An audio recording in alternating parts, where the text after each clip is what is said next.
Okay, we'll see you in a few minutes. Thank you, Top. It is a decisive week for the Washington Commanders' potential return to RFK.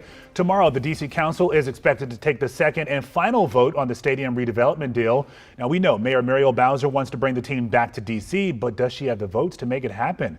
Our Rafael Sanchez-Cruz has been following this story since the beginning. He has an update for us from the Wilson Building tonight. Hi, Rafa. Hey, Lorenzo. Yeah, Mayor Muriel Bowser told me last week that she thinks she has the votes to get the deal done. So during the first vote, it was 9-3. And this time around, she only needs 7 votes. Time is ticking for the D.C. Council to make changes before their final vote on the RFK Stadium deal. There continues to be really strong support from the council, just like they showed in their first vote. There's a few tweaks and perfections and clarifications. Council Chairman Phil Mendelson calling those technical legal changes.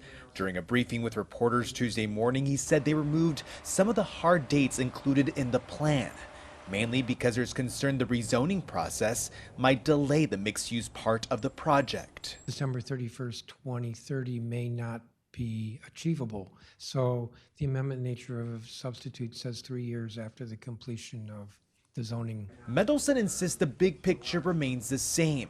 The $3.7 billion project will include more than $1.1 billion in public funds. During the first vote, some council members urged their colleagues to include stricter penalties for the Washington Commanders if they did not deliver on the 6,000 housing units included in the deal.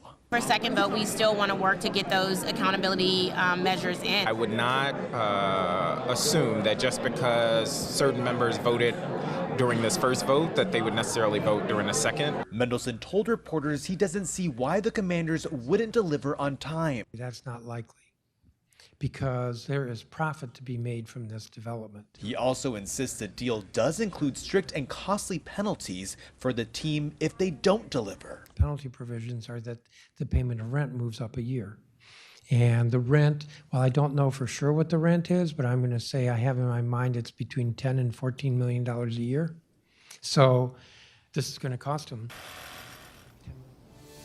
Yeah, Mendelson says he doesn't think anyone will change their vote from the first to the second. It's also important to note that this will be the first time that Ward 8 council member Trayon White will vote on the RFK Stadium deal. I'm at the Wilson Building. I'm Rafael Sanchez-Cruz. So I'll be back here tomorrow. Yeah, the council members, they're asking for a lot, so we'll see if the mayor's office and the Commanders deliver. All right.